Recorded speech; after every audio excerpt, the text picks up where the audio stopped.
Good evening student. आज हम लोग एक बहुत अच्छी कविता पढ़ेंगे जिसका शीर्षक है दादी जी की चिड़िया। है ना, ये चिड़िया के बारे में है। अब क्या होता है, देखिए सुबह सुबह जब आप सो करके उठते हैं, सूर्योदय होता है, बहुत अच्छा वातावरण रहता है, खुशनुमा रहता है, उस वक्त सभी चिड़िया चहचहाते हैं। अगर आप चिड़िया को दाना देते हैं, मान लीजिए कभी आप चिड़िया को दाना दे रहे हैं, 1 दिन दिए 2 दिन दिए, तो चिड़िया जो है वो ठीक समय पर आपके घर के पास आ जाएगी दाना चुगने के लिए। अगर आप कुछ घंटे बजाते हैं तो चिड़ियों को भी पता चल जाता है कि यहाँ पे घंटे बज रहा है, तो इसका तात्पर्य है कि अभी हमें कुछ मिलने वाला है। चिड़ियों को भी ज्ञात हो जाता है। जैसे गाय है, कुत्ता है, आप अगर उसे डेली देंगे कुछ खाने के लिए, वो हमेशा आपके घर के पास आ जाएगा, है ना। तो ये दादी जी की जो चिड़िया है, इस कविता में इसी का वर्णन है। आपने चिड़ियों को दाना चुगते देखा होगा, है ना, दाना तो चुगते हुए देखा होगा, यानी दाना खाते हुए, लेते हुए। आप कौन कौन सी चिड़ियों को पहचानते हैं? बहुत सारी चिड़ियों को पहचानते होंगे, है ना। घर के आसपास भी आते हैं, कौवा है, मैना है, ये सब तो कॉमन है, आप लोग देखते हैं। लेकिन कभी कभी आप लोग चिड़ियाघर भी जाते हैं तो चिड़ियाघर में ढेर सारे अलग अलग किस्म के पक्षियों को देखते हैं, है ना। सुबह ही पक्षी चारे की तलाश में घोंसलों से निकल पड़ते हैं।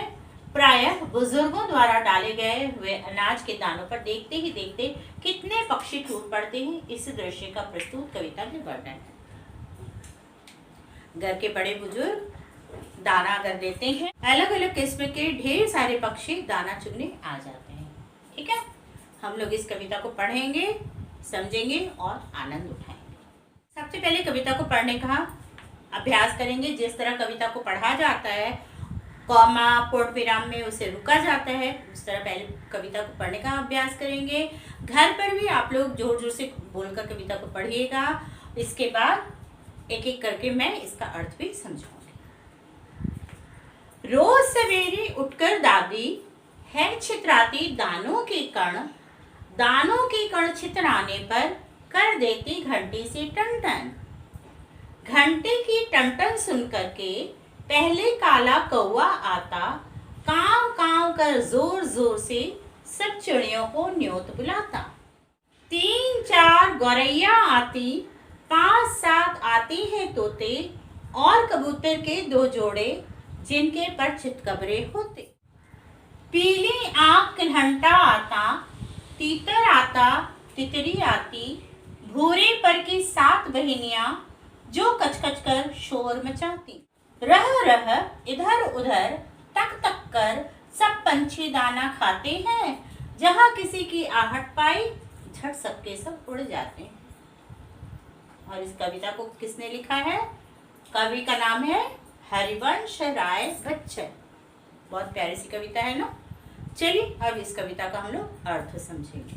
रोज सवेरे उठकर दादी, दादी यानी आपके पापा की मम्मी, दादी, उनका क्या काम है सुबह का? रोज सवेरे उठती है, सोकर के उठने के बाद में क्या करती है? वो दानों के कण को छितरा देती है। दाना यानी चावल के दाने हों या गेहूं के दाने हों, जो भी उनके पास उपलब्ध होता था, वो कुछ दाना लेकर आगे में घर के सामने में छितरा देती थी, बिखेर देती थी। दानों के कण छितराने पर कर देती घंटे से टन-टन, छितरा देती है, उसके बाद घंटे बजाने लगती थी। ठीक है ना। जब घंटे बजता था तो क्या होता था? घंटे की टन-टन सुन करके पहले काला कौवा आता। जैसे घंटे की आवाज सुनाई पड़ती, वैसे सबसे पहले काला कौवा, कौवा का रंग तो काला होता है ना जी, तो सबसे पहले कौवा आता है, और कौवा काव काव करते हुए आता है। उसकी काव काव कर जोर जोर से सब चिड़ियों को न्योत बुलाता। सबसे पहले काला कौवा आता है और वो जोर जोर से काव काव करता है, और जैसे ही वो जोर जोर से काव काव करता है, बहुत सारे ढेर सारी चिड़िया वहां पर आ जाती हैं। न्योत बुलाता यानी निमंत्रण देता है। कौवा काव काव करता है और दूसरे पक्षियों को निमंत्रण देता है कि आओ आओ, यहाँ पे दाना बिखरा हुआ है। इसके बाद क्या होता है? सबसे पहले तो कौवा है, फिर धीरे धीरे 3-4 गौरैया आती, 5-7 आते हैं तोते, 3-4 गौरैया आ जाती है। गौरैया देखे हो ना, गोरे रंग की छोटी छोटी चिड़िया। इसके बाद 5-7 तोते भी आ जाते हैं। फिर कबूतर के दो जोड़े, एक जोड़े में कितना होता है? 2 जोड़े यानी 4। तो और कबूतर के 2 जोड़े जिनके पर चितकबरे होते, जिनके पंख जो है वो चितकबरा यानी भूरा काला मिक्स हो या फिर सफेद और काला मिक्स हो, वह कहलाता है चितकबरा। यहाँ पर देख रहे हो ना, दादी जी बैठी हैं, दाना बिखेर रही हैं। यहाँ पर रंग बिरंगी चिड़िया आकर के ये दाना चुग रहे हैं। बहुत ही मनोहर दृश्य है ना। चलिए आगे देखते हैं। तो सबसे पहले क्या हुआ? कौवा आया, बहुत सारे अलग अलग चिड़ियों को बुलाया। फिर क्या होता है? पीली आंख किलहंटा आता। किलहंटा क्या है? मैने की तरह का चिड़िया होता है जिसकी आंख पीले रंग की होती है। फिर तीतर आता है, तितली भी आती है। भूरे पर की 7 बहनियां जो कचकच कर शोर मचाती। 7 बहनियां यानी भूरे पंख वाली जो गौरैया चिड़िया होती है, भूरे रंग वाली, और वो 7 बहन आती है। यानी कि कवि का ये कल्पना है कि कितने, वो गिनते थोड़े हैं। हमारे घर के सामने कबूतर आता है, चिड़िया आती है, तो हम लोग गिनते थोड़े हैं। ये कवि की कल्पना है, ठीक है ना। तो ये सारे चिड़िया सब एक साथ आते हैं, और जब सारे चिड़िया एक साथ आते हैं तो क्या होता है? ची ची, कोई ची ची कर रहा है, कोई टाई टाई कर रहा है। तो अलग अलग आवाज जब निकल रही है तो वहां पर बहुत ही शोरगुल चिड़ियों का हो जाता है। तो ये सारी चिड़िया आती हैं, आकर दाना चुगती है और बहुत ही शोर मचाती है। रह रह इधर उधर तक तक कर, इधर उधर देखते रहती है, खाते भी रहती है, दाना चुगते भी रहती है और देखते भी रहती है। सब पंछी दाना खाते हैं, जहां किसी की आहट पाई झट सबके सब उड़ जाते हैं। दाना चुग रही होती है, इधर उधर देखती भी है। हल्की सी भी अगर किसी के आने की या कोई भी आवाज सुनाई पड़ती, सारी की सारी चिड़िया एक साथ उड़ जाती हैं।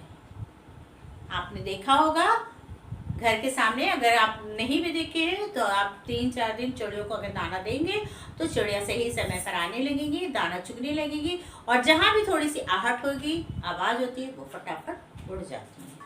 तो इस तरह ये आपकी कविता है, बहुत खूबसूरत है, बहुत सुंदर कविता है, दादी जी की चिड़िया। मुझे उम्मीद है ये समझ में आ गया होगा। चलिए अब हम लोग बुद्ध बुद्ध ज्ञान देखते हैं। पक्षियों के साथ दया भावना रखनी चाहिए। पशु पक्षियों के साथ हमें दया का व्यवहार करना चाहिए। ऐसा नहीं कि पशु आए, पक्षी आए आपके घर के पास में, उसे मारे, उसे भगाए, दौड़ाए, पत्थर फेंके, ये अच्छा नहीं होता है। हम सभी तो मनुष्य है ना। हम लोग बोलते हैं, अपने दर्द को बताते हैं, लेकिन पशु पक्षियों के पास में हमारी तरह बोले की शक्ति नहीं होती है ना। उनकी बातों को हम लोग समझते नहीं है, इसलिए उनके साथ भी बुरा व्यवहार नहीं करना चाहिए।